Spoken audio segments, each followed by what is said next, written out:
But we do have to continue on with some of these other top stories that we are now following. And so we've been very closely monitoring the situation that's happening there in Arizona. As I'm putting this up on your screen, this is from Matt Finn there at Fox News. He was citing this a bit earlier today, breaking it online that no arrests were made in the Guthrie case and no one is in custody, according to the Pima County Sheriff, Nanos, as he told Fox News. And so to get a better update on what's happening there on the ground as this investigation is still ongoing, I do want to bring in now retired Lieutenant Randy Sutton. He's on the ground there in Tucson. Randy, thanks so much for being with us here on Live Now from Fox. Sure thing. Good to be here. Well, let's start with the very basics. It was a lot of commotion last night. We saw the video, we saw the photograph. It seemingly multiple people were detained and taken into custody in connection to the Guthrie case. But this morning, we got that update from Pima County saying that no arrests were made from that. Can you tell us a little bit more about what you're seeing and hearing there on the ground in Arizona? Yeah, so there was a lot of excitement here last night. There was great anticipation that when we received information that the tactical units from Pima County and the FBI were going to do a search warrant on a residence a couple miles from Nancy Guthrie's home. So we, with great trepidation, we were looking and watching and hearing all of these reports that were coming in. But unfortunately, hours into this event, we were told by the sheriff that there would be no press conference. Now, we were watching as tactical units went in, they secured the residence, and then the teams of searchers went in. When normally, you know, when you see something like this, you know that there's a search warrant, so they had probable cause to go into the home.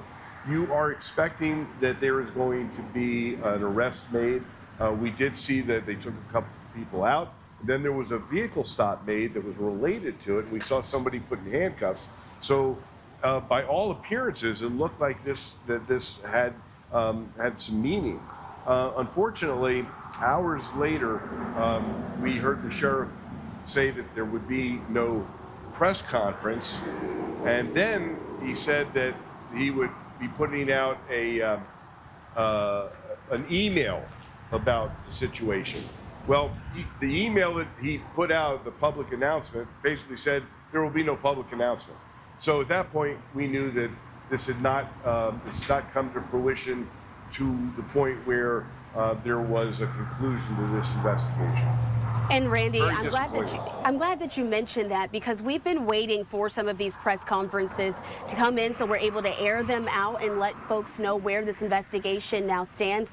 Have you sort of, again, since you're there, what is the feeling that you're getting about the relationship between the Sheriff's Department and the media at this point? As we know, they're working very hard to uncover details in this case, but also so many folks are just looking for any answers to understand where this investigation sits.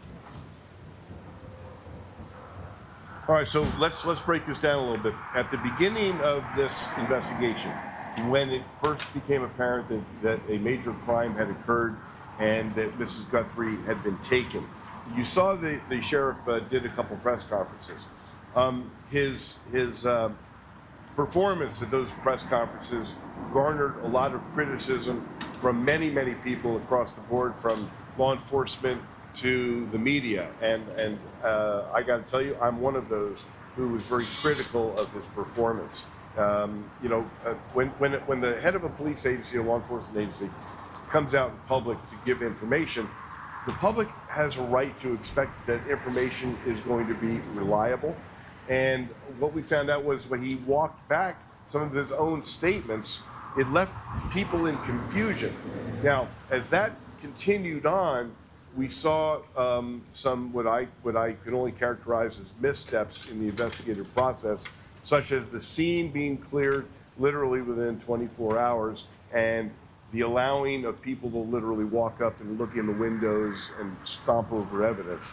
That was later corrected, but at that point, the scene had already been corrupted. So now we're seeing a couple different things when it comes to the investigative process. Then the sheriff came out and did another press conference that was highly criticized. Well, then he just completely stopped doing press conferences completely.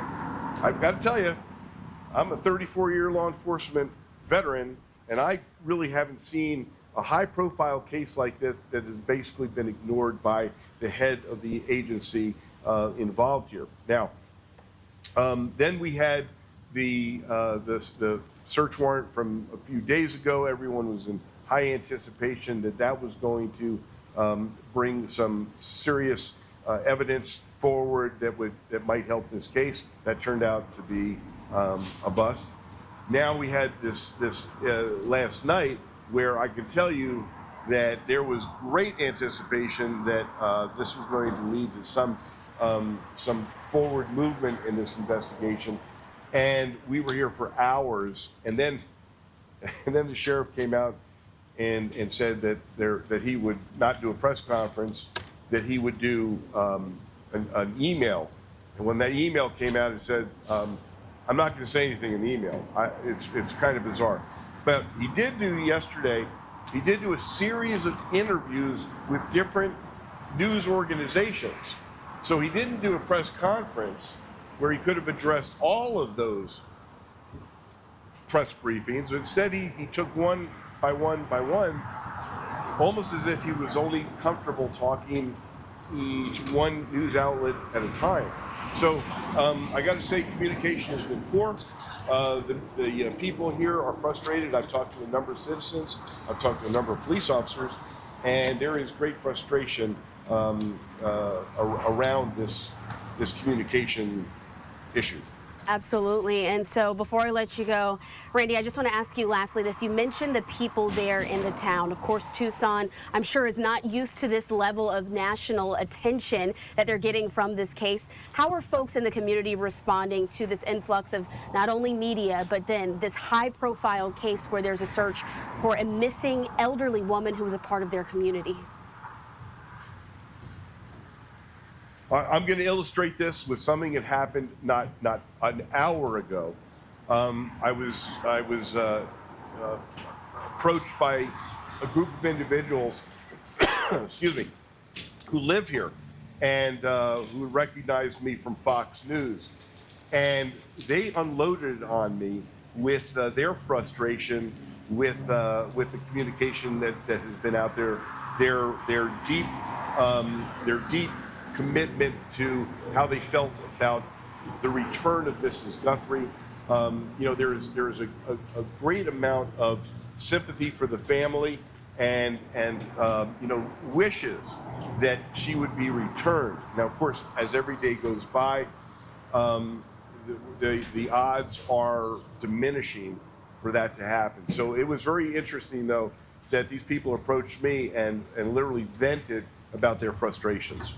All right, well, it is something that we're closely watching here on LiveNOW from Fox, as well as we were putting up some of the video footage once again of that suspect that police have now put out images of over the last few weeks. And so we appreciate Lieutenant Randy Sutton for joining us here on LiveNOW on the ground there in Pima County, getting the very latest. Thanks so much, Randy.